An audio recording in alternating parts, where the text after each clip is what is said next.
The sound of the howling wind filled my ears as I opened my eyes. The darkness of nighttime enveloped the rooftop we had camped upon. The sky car sat across from me, a single shadow moving around inside of it. Longbow must be awake and wondering where I was. I'm not sure why she was awake or how I got out here, but I know she's worried about me. I got to my hooves and walked across the cold rooftop, standing in front of the hatch for a moment as a murmur from inside caught my attention. "Something's out there," Longbow whispered, her voice filled with worry. "I'm going to check it out." I took a step back as I heard her get up, slowly making her way to the door. It unlatched with a shrill squeak and swung open. The blue mare I'd grown fond of met my soft gaze with one of her own. Then she screamed. "Monster!" she yelled as her horn flashed. The boxy black form of Heartstopper floated quickly to her side. I tried to call out to her. I tried to ask her what was wrong, but I found myself unable to. The shotgun roared out, the flash blinding me as my chest felt heavy. I looked down, peering at the gaping wound that tore through me. It bled a black ichor. The foul liquid burned as it poured from me. "What are you?" I looked up again, staring straight down the muzzle of Heartstopper. I looked past it, watching as tears of fear streamed down Longbow's cheeks. I opened my muzzle to speak, but she screamed and pulled the trigger again, filling my vision with a bright flash and making the whole world spin around me. When my eyes cleared again, I found I couldn't move. I was stuck laying on the rooftop, looking straight up to the sky. The sound of more hoof steps leaving the trailer held my attention. What was it? The all-too-familiar mare spoke, peeking her head over my vision. Harmony looked down at me sadly, her face conveying more sympathy over what had happened than anything else. "Just another one of the abominations of the wasteland that it created," the indifferent voice of a stallion called out, slowly getting closer. "No, he couldn't be here. I don't want to look at him. Not after what happened. Just, please. I want to close my eyes." Probably could have been something good at some point. But that's what happens here. Sprocket poked his head in as well. A deep hatred burning in his eyes filled me with regret. "Good thing you put it down. Think of the lives it could have ruined if it kept on going like that." I swear he was looking directly into my soul as he spoke, trying to rip it out for what I did to him. Good riddance. "Sprocket!" I called out, sitting up abruptly from the hard dirt floor of the cave Brass and I had spent the previous night in. A sharp pain shot through my head and side as I regained consciousness, making the room spin momentarily. There wasn't much light coming through the door, but what little there was happened to be the sickly orange from the lantern outside.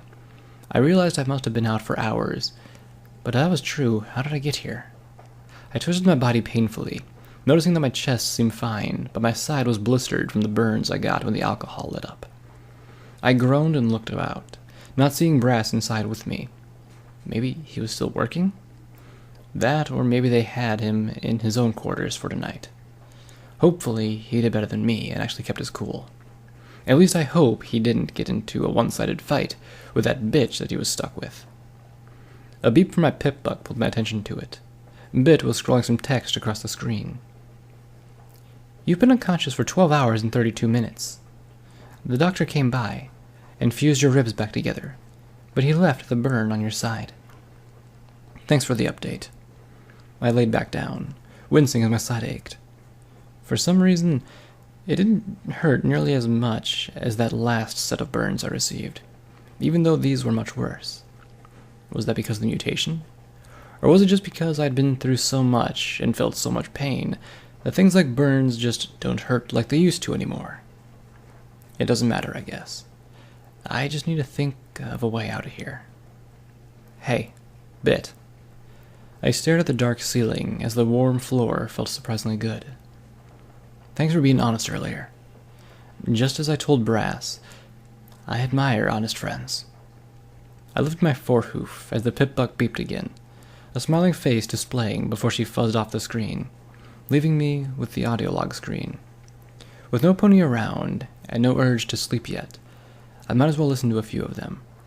I hoofed the controls, moving down to the next file on the list. Ministry of Arcane Sciences, Chief Twilight Sparkle, Project Log 04. Project Golem Phase 2 Startup, Day 3. The geodisk nature of the reaction chamber has stabilized the pool's reserves. The flux reactor is maintaining a 300% output to the mirror pond, and the water has been noted as drawing off of it at a rate of 280%. If my notes are correct, and assuming that there are no more equipment failures, then the pond will be ready once it absorbs enough magic to bring its efficiency to 3,000 times its normal proficiency.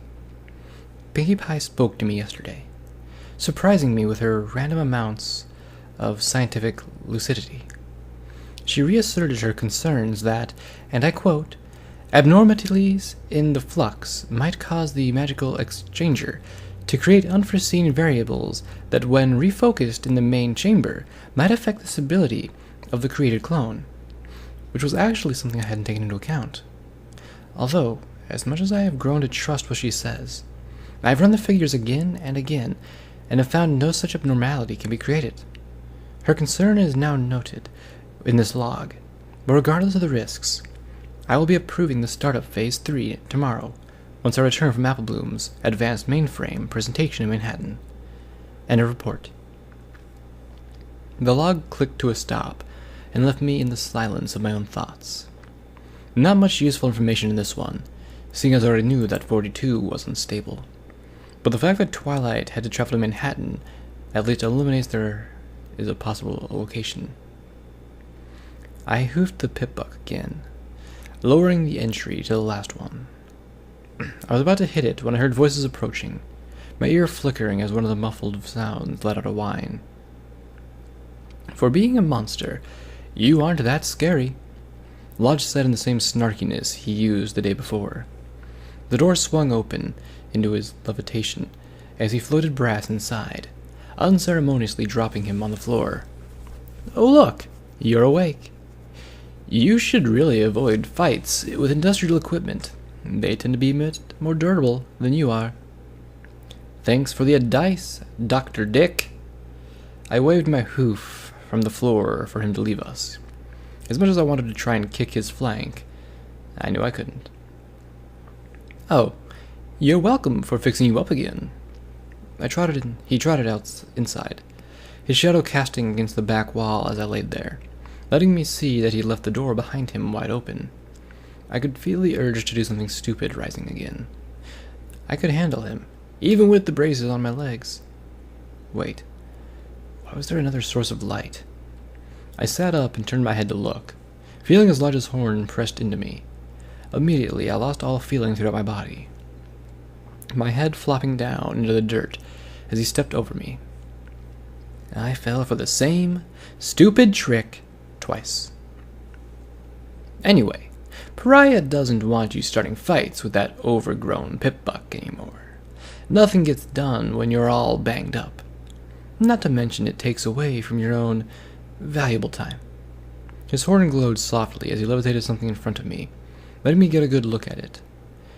It was the bright orange handle of a pip-buck removal tool. Oh, Celestia, this is not happening. Speaking of, I thought that since you did lose that bet, and you can't pay for the services I'd rendered, I might as well claim this as my prize.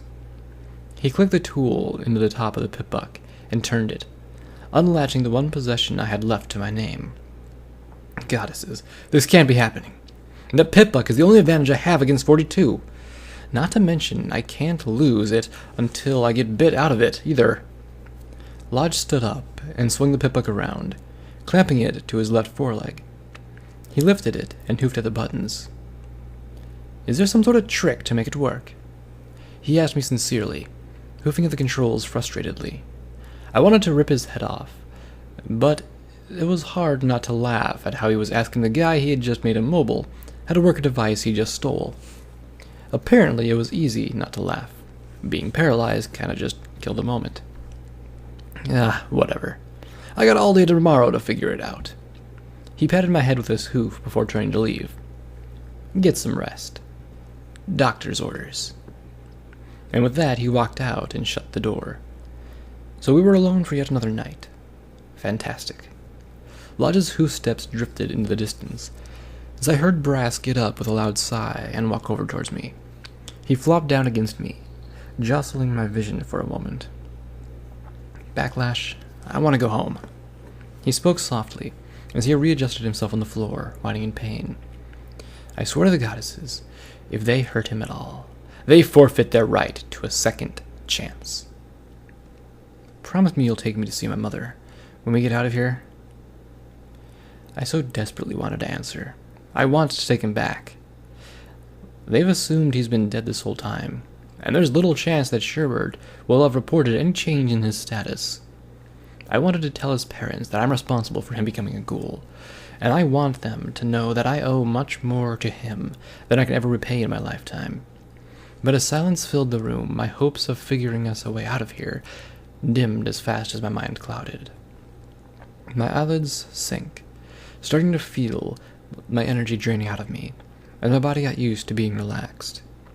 Figuring out a way for us to get out of here is now my top priority, but that'll have to wait till tomorrow morning.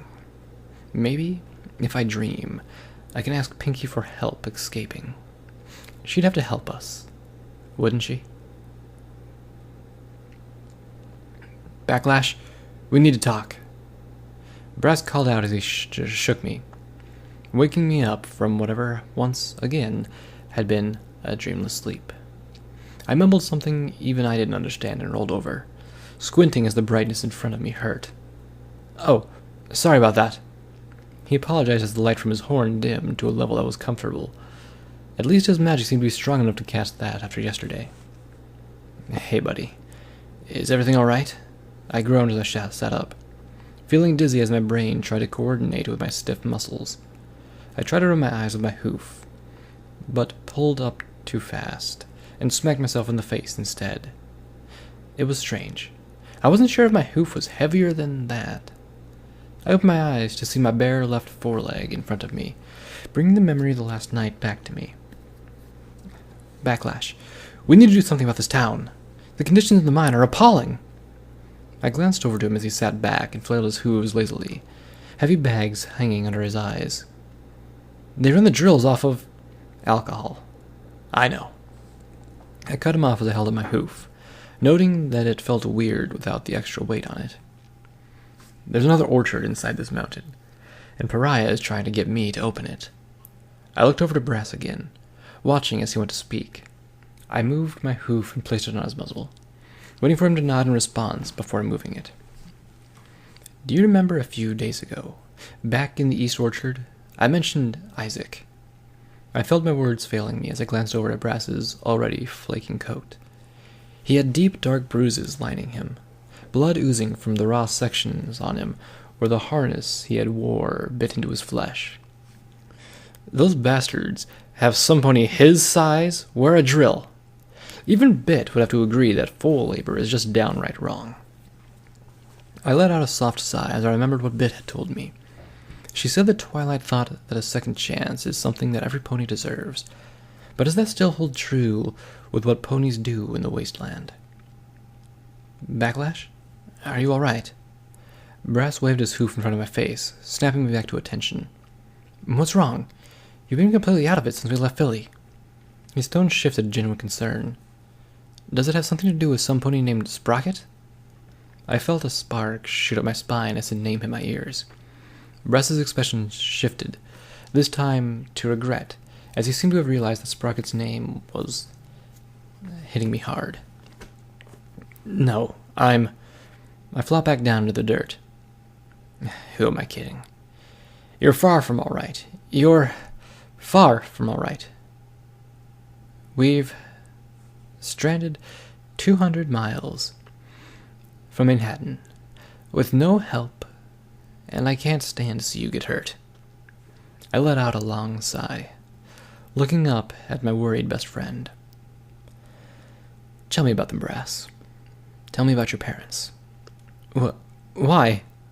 Brass's horn wavered for a moment before returning to normal, giving me a flustered look mixed with a bit of blush. Well, I asked you first. He slumped down next to me, wincing as his open wounds pressed into the floor. Look, if I tell you about Sprocket, I'll tell you about my parents. Deal? You really want to know about Sprocket? I asked hesitantly, hoping from the back of my mind that he would say no. But of course he nodded softly and gave a slight smile. Why? Skyline told me about him on the ride back from Sherbert's place. Brass reached his hoof out and patted me on the shoulder. She mentioned that she had seen that look in your eyes before, back when you had lost a pony close to you. Brass's soft smile grew for a moment. She also told me that the other day that no pony had made you as happy as you were with him until Longbow. His smile dropped, and he swung his gaze to the floor. He must have been a very special sun pony to you.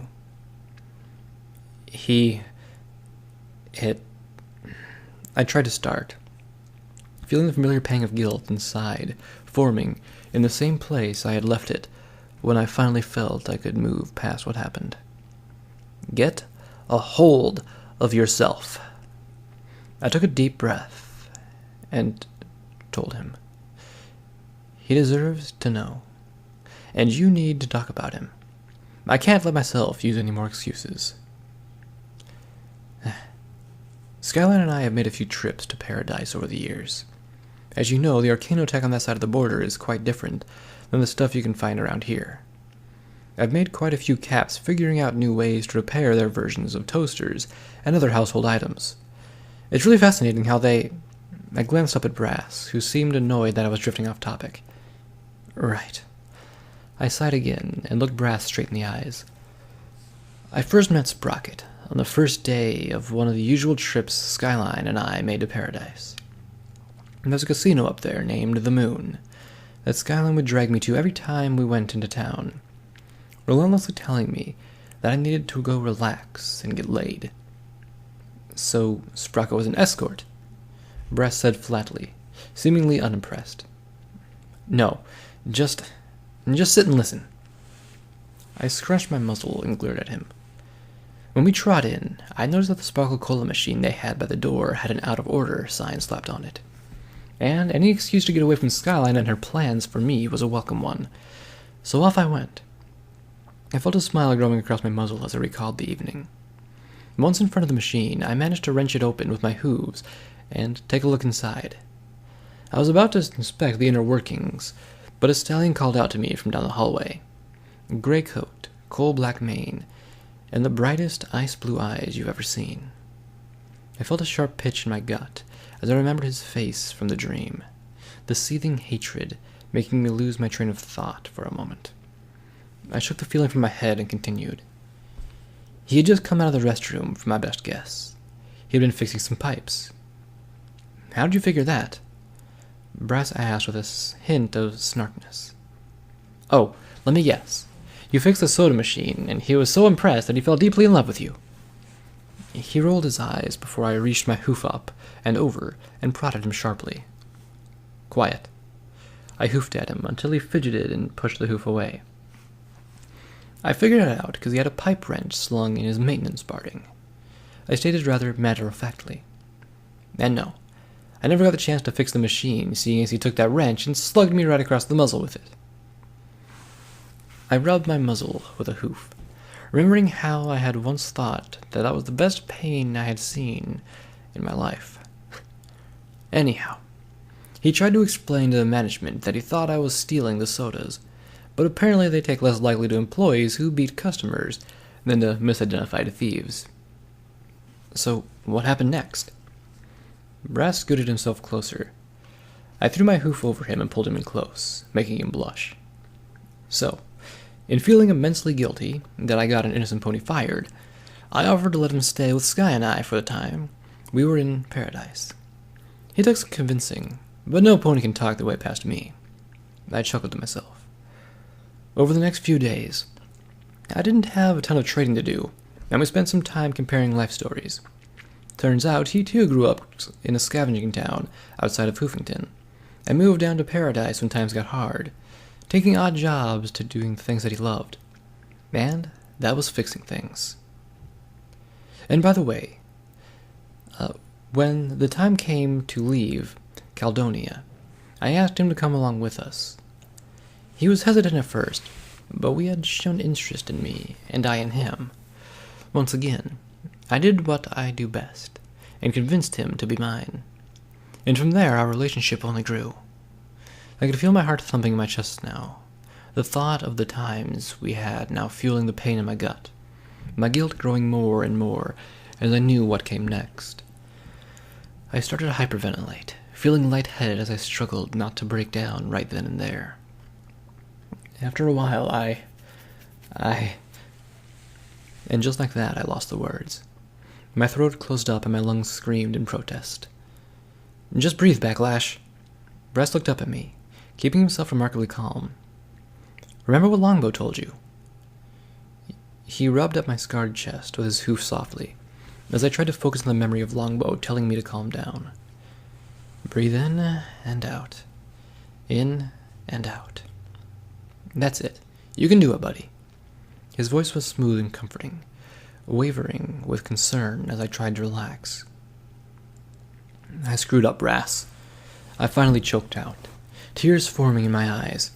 I did something horrible, and if I tell any pony, they'll end up just like him. I wailed and broke down. I showed him the moon, knowing that I was told to keep it a secret, and Luna punished him. I screamed out to Brass's side, crying like a colt again as he held me. What did he do to deserve that? Everything was my fault, not his. It's all right, Backlash. You don't have to tell me anymore. Brass spoke softly as he brushed my mane with his hoof, sounding as if he too was on the verge of tears. I know life can be unfair, so let's just let it all out. And for the next hour I did. I laid on the dirt floor and cried in Brass's hooves until my eyes dried out. But as much thought I thought it felt good to cry, the guilt inside didn't go away at all. It stuck to me like the gray on the clouds, never quite letting you forget that they are still up there. Eventually I did manage to get a hold of myself again, doing my best to wipe the dried tears from my muzzle. I looked up to Brass with a small smile, happy to see him return it. Brass, I'm sorry for everything. I tilted my head down and pressed my forehead against his horn.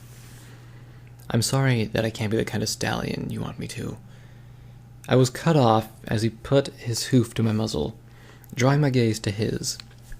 He leaned forward and kissed me, making me feel, for only a moment, like I did when I was with Sprocket. He blushed heavily and smiled as I sat in shock, the gears in my head feeling like they were jamming up as I tried to process what just happened. I know that what I want will never happen, Brass stated, his smile growing wider with every word. But that just makes everything that's happened to me worth it. You don't owe me anything else, Backlash. I'm just honored to call you my friend. He giggled and got to his hooves wobbly, apparently also trying to believe that had just happened. Just do me a favor. Don't tell Longbow about this. Level up. Plus 15 survival. A new perk. Imposed empathy. You are so in touch with your emotions, you can weaponize them in conversation to alter the outcome. You may now re-roll a failed speech check at a negative 15 modifier.